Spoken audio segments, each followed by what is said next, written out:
Operations of the emergency alert system. All stations may now resume regular programs. For expanding its sphere of influence on infiltration instead of invasion, on subversion instead of elections, on intimidation instead of free choice, by a monolithic and ruthless conspiracy. So on Thursday, Mark Zuckerberg from Facebook announced the company was changing its name and rebranding. They did this, of course, to facilitate the development of the metaverse. But that's not all. Now we got some breaking news as I'm recording this. Microsoft announces that they will build their own metaverse. Haha, perfect. Now the fourth industrial revolution will incorporate the multiverse theory into their digital prison system. Oh, aren't you guys so excited? This is going to be fusion of our physical, our digital, and our biological identities. Now he claims that he started Facebook so he could help people connect. This is actually a talking point of his that is falling flat lately. We know 100% that this is not the goal of Facebook. Facebook acts as this sort of quasi-corporate political operative, working for the corrupt establishment. They censor specific groups, certain political points. They reduce visibility of gaffes, cover-ups, and proof of corruption. It could be just social scandals such as politicians and their really sketchy behavior. Or just covering up discussions of financial crimes. It doesn't really matter.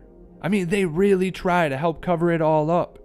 The modus operandi is collusion. Collusion with and covering up for anyone who helps push the agenda forward. They actively work towards suppressing freedom of speech, expression, artistic and intellectual. Debate is dangerous to them. They have to know that once people realize what is going on, the majority, except for the insane, sycophantic lemmings, well, the rest will be against their vision. What is their vision? Well, this is kind of where things get a little tricky. There is more going on below the surface than originally thought. For example, spying on US citizens used to be a controversial topic, something that everyone was against, something that the government still did but tried really hard to make sure people didn't know about. Now it's just out in the open, especially after the Patriot Act. But in recent years, things have really ramped up. In defeating terrorism while protecting the constitutional rights of all Americans. It's now the law of the land that the military can arrest American citizens, hold them indefinitely without charges or a trial. The Patriot Act, it was a decision made in fear. Now that surveillance apparatus, the NSA, the FBI, the DOJ, is turning inside, to the inside of the United States. Our presidents can now order assassinations, including American citizens. And we have talked a lot about these new surveillance programs, so I'll just give a few examples. We have the FBI and the Justice Department currently using keyboard warrants to find out who searches for specific terms while on Google. They are openly using geofence warrants, which locates any and all people within a designated area through pinging cell phones and finding out who was where when they were there. And they are just collecting massive amounts of data from this. They are openly talking about how they're doing this. They even have contracts with Palantir to build secret profiles on every American citizen.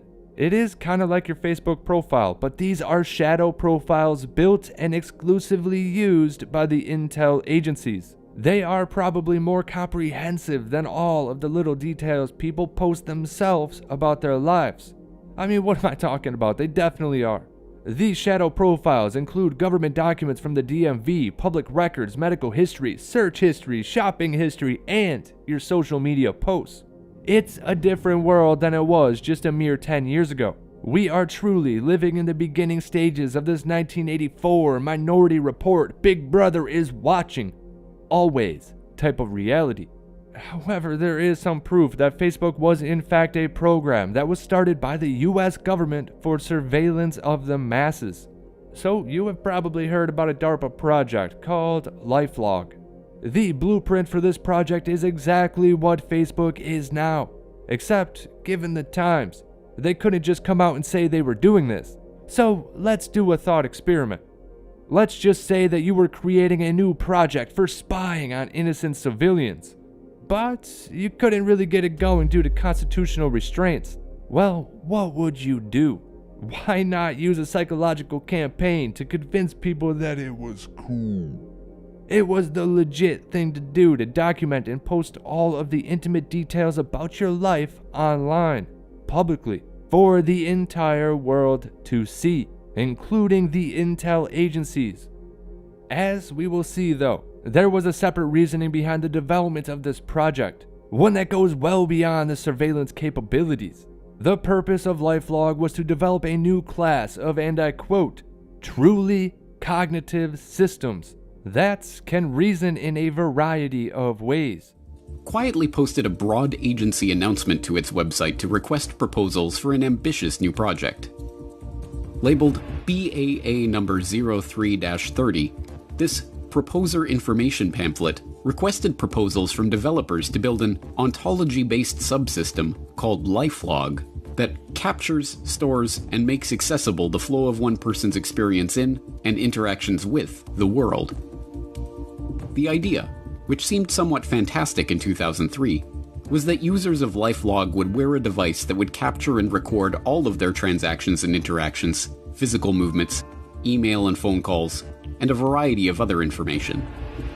The LifeLog would be presented to users as a standalone system to serve as a powerful automated multimedia diary and scrapbook, but, as the announcement goes on to reveal, the data collected would be used to help DARPA create a new class of truly cognitive systems that can reason in a variety of ways. A truly cognitive system. So if you run all of this information, the freely offered data about the personal lives of average people, into this system, and then having said data analyzed by an algorithm, well, they could use it to develop an AI, a self-learning AI program, an AI program to develop cognitive function, reasoning, and just to increase the possibility of the creation of conscious AI. If it had gone ahead, LifeLog would have been a virtual diary of everywhere that its users went. Everything they did, everyone they talked to, what they talked about, what they bought, what they saw and listened to, and what they planned to do in the future. Holy shit, did you catch that? Now, doesn't that sound exactly like the concept behind the digital ID, capturing everything you do for storage and review at a later date? And all of those recorded interactions would be reviewed by government agencies. But that's not all. It will help determine what people will do in the future. I mean, could this be the precursor to the predictive policing tech? It immediately drew criticism as an obvious attempt by the government to create a tool for profiling enemies of the state, and even supporters of the plan were forced to admit that LifeLog could raise eyebrows if DARPA didn't make it clear how privacy concerns would be met. But then, without explanation, the announcement was withdrawn and the project was dropped. DARPA spokesperson Jan Walker chalked the cancellation up to a change in priorities at the agency, but researchers close to the project admitted that they were baffled by the sudden stopping of the program. I am sure that such research will continue to be funded under some other title, wrote one MIT researcher whose colleague had spent weeks working on the proposal. I can't imagine DARPA dropping out of such a key research area. The cancellation of LifeLog was reported by Wired.com on February 4, 2004. That very same day, a Harvard undergrad named Mark Zuckerberg officially launched thefacebook.com, the first incarnation of Facebook. And the very same day that LifeLog was scrapped, Facebook launched. I mean, what a coincidence, huh? Now, just to understand the true connections, we have to mention the fact that intel agencies have a contract with Harvard. A contract to allow the intel agencies to poach bright and promising students, poach them to work on government projects. This has actually been a long-standing agreement between the federal government and the Ivy League schools. So if in fact Zuckerberg was co-opted by the intel agencies to head this project publicly, well, they would maintain their handle on the consumer data to feed their future programs. And by doing this, they would be able to bypass constitutional restraints, congressional oversight, and just other scrutiny. This also means that he could be trotted out to assist with other aspects of their grand scheme, whenever the time arises. I mean, we know he was trotted out to use his wealth to quote-unquote fortify elections. He is currently being investigated for this. But if in fact they asked him to do this, the reason being his wealth would be the result of him being co-opted back in 2004. I mean, the black budget programs and the secret totalitarian desires would be the only reason why he has these billions of dollars anyway. So if they need him to inject a couple $100 million to change an election, well, shit, he better jump to it, or he may end up like his old pal Epstein. One of the main issues people have, they think of everything, political moves, black budget projects, and the dark, desolate landscape of their true agenda in the present tense. These projects and their true vision of what the future will be is something that will take decades and decades. I mean, they think of things in the long term, the bigger picture. I mean, really, most of this stuff is just small moves that inch closer and closer to the ultimate goal, with their intention being the transitional phase that we are currently in. But don't forget, the end goal isn't even until 2050. And look, I get it, a lot of the topics I talk about seem insane. The predictive policing tech, the AI and robotics, the fourth industrial revolution, and the transhumanist agenda to alter the evolutionary tract of the human race. I mean, this stuff is not going to happen overnight. We are just seeing the mid-stage, the beginning of implementation. This is a long con, the long game, with the midpoint or the end of the century being the focal point. I mean, personally, I want to stop this before we get to that point. We have to change our thinking. We have to think about where these modern programs will go in the future. When we do that, I think it's easy to see that this authoritarian, techno-fascist goal is not really that far-fetched. And, in fact, we are moving really fast towards this reality. Even Klaus Schwab, when he was talking about the fourth industrial revolution, well, he said it would feel like a tsunami. The fourth industrial revolution will impact our lives completely. It will not only change how we communicate, how we produce, how we consume. It will change actually us, our own identity. And of course gives life to such policies and developments like smart traffic, smart government, smart cities. What we will see is that everything will be integrated into an ecosystem driven by big data and driven particularly by close cooperation also of governments with business, civil society. And this revolution will come at a breathtaking speed. It will be like a tsunami. We need to change our thinking, put a stop to these things before we can't stop the momentum.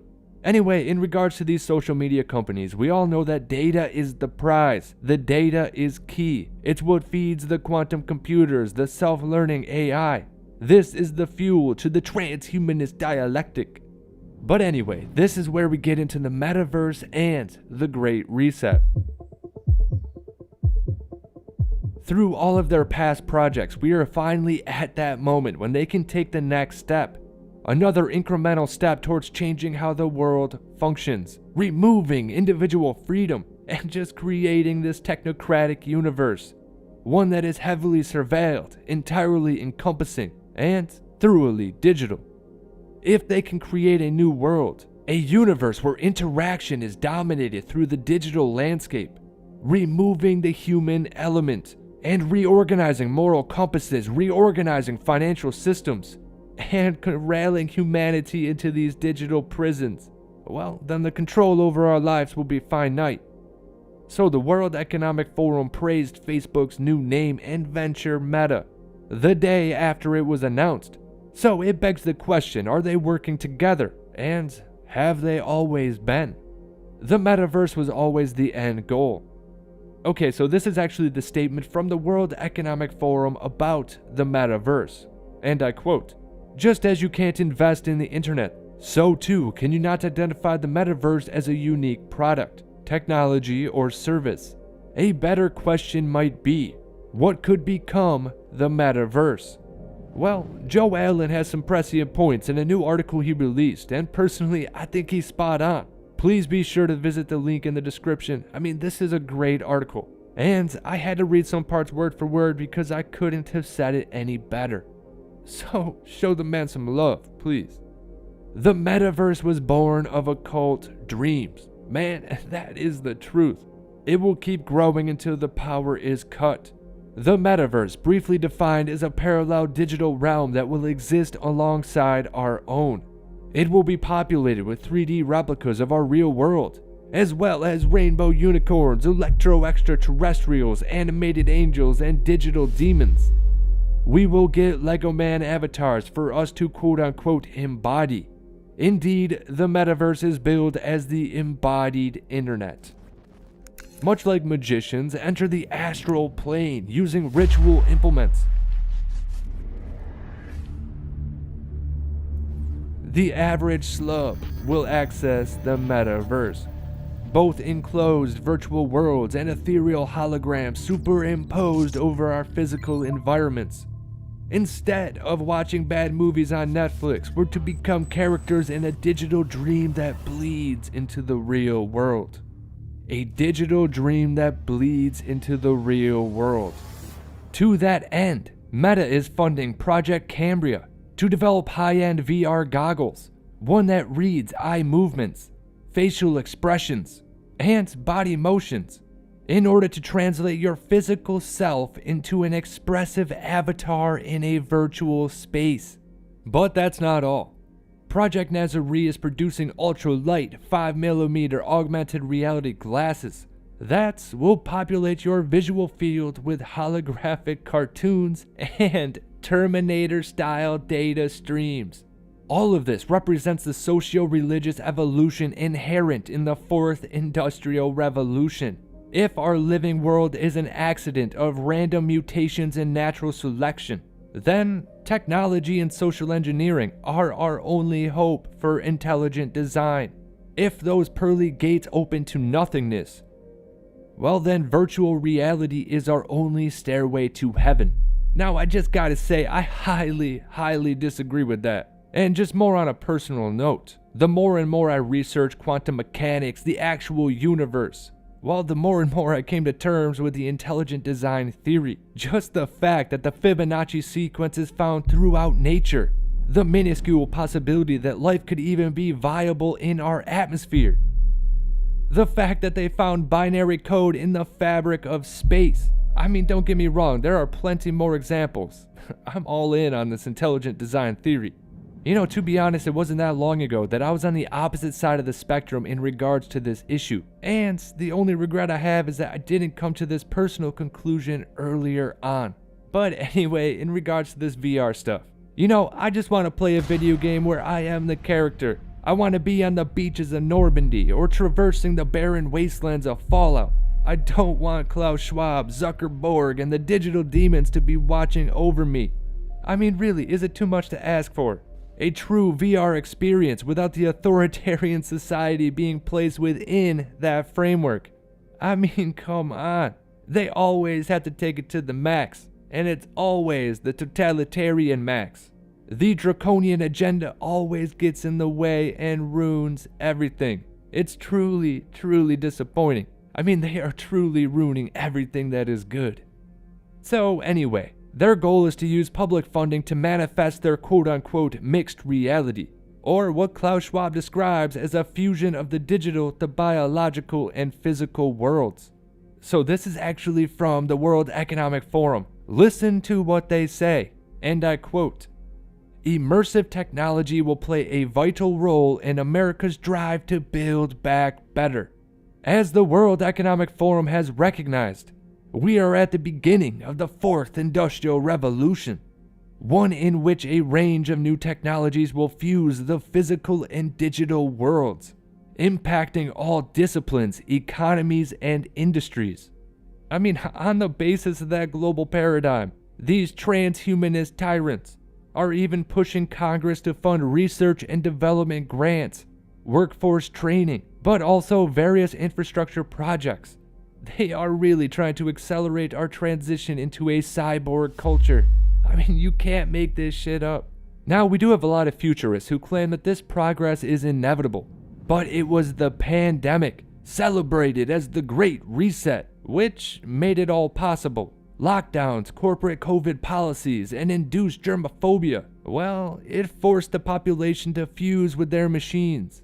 More importantly, kids will rapidly acculturate to these virtual worlds. They'll be socialized to treat digital entities, both avatars and AI-powered bots, as if they were real. Virtual reality is just going to become a way of life. Now, you actually may remember this.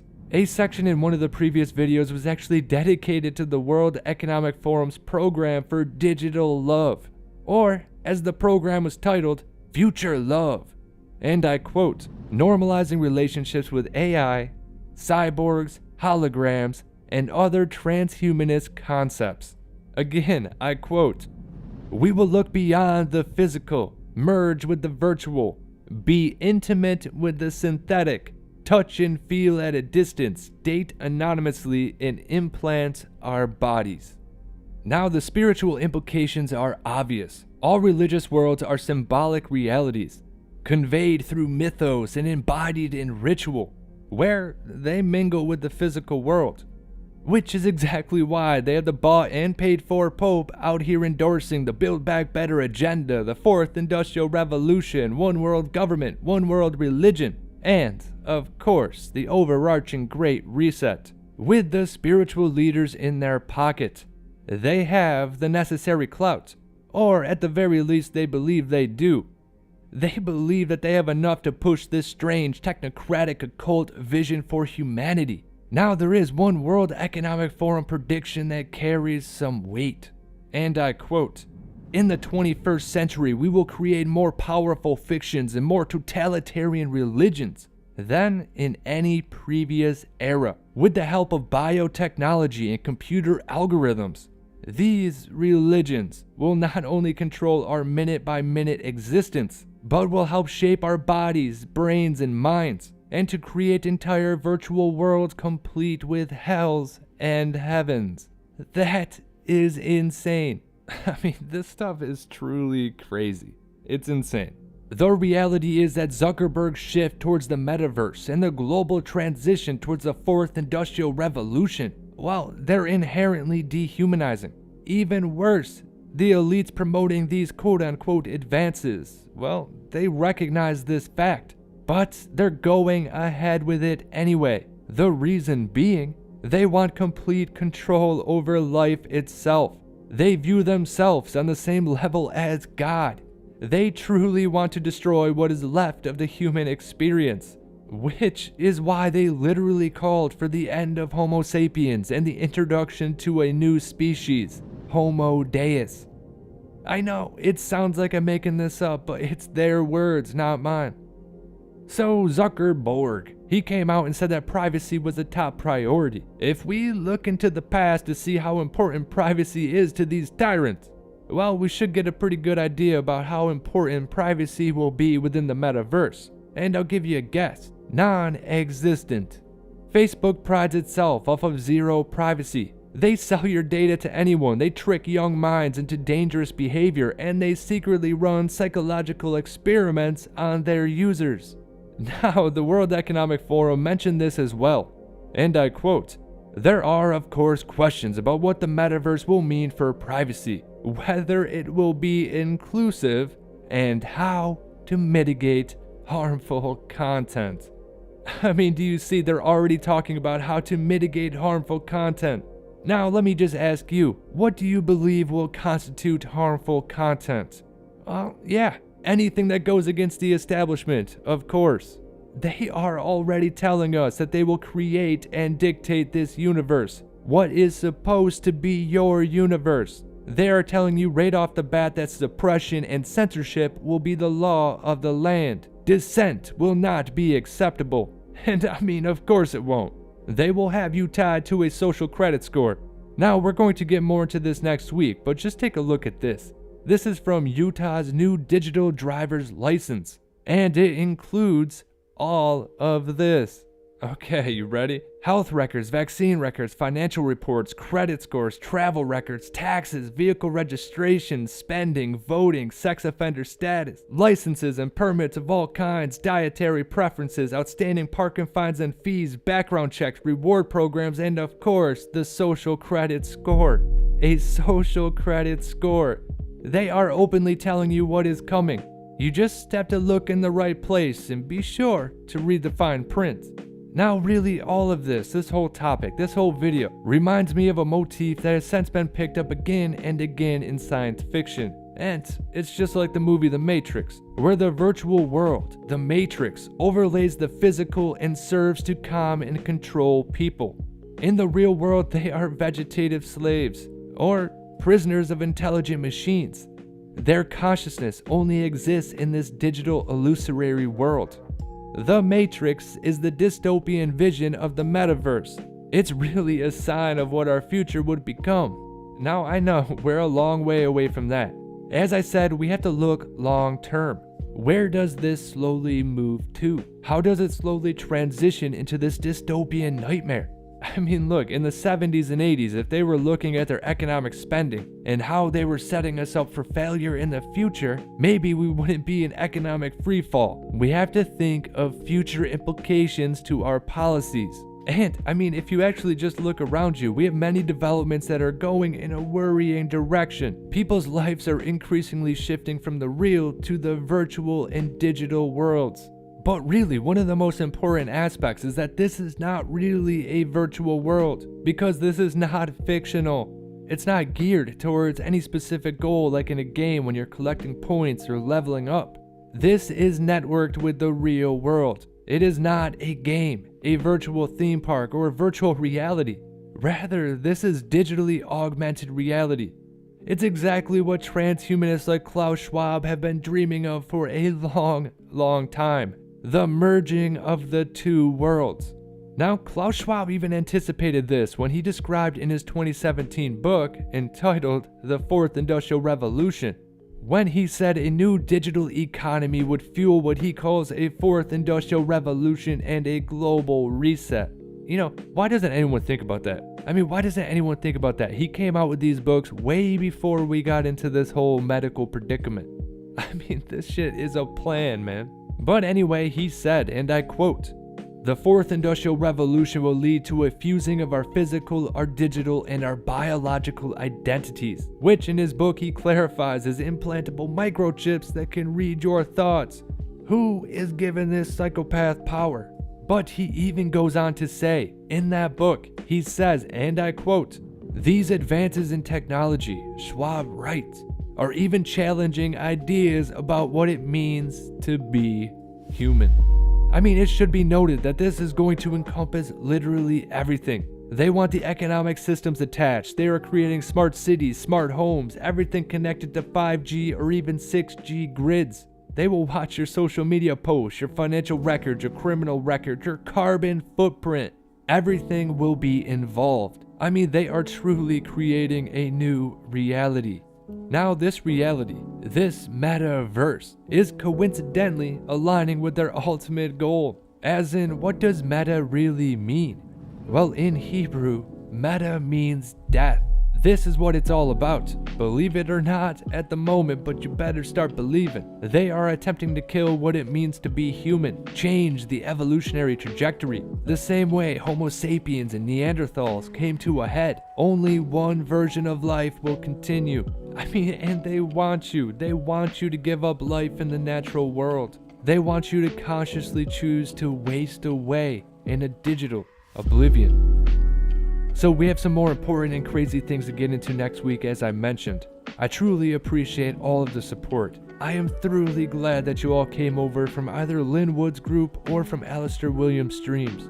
Hopefully together we can enact some sort of positive change. And if you haven't, check out Alistair Williams. It's a great stream, a great show. I mean, really, what can I say? He does a great job. But once again, this is Helio Wave. If you like the content, like, comment, and subscribe. Share the video if you want to. But just remember to disobey the true fascistas. And as always, have a good night.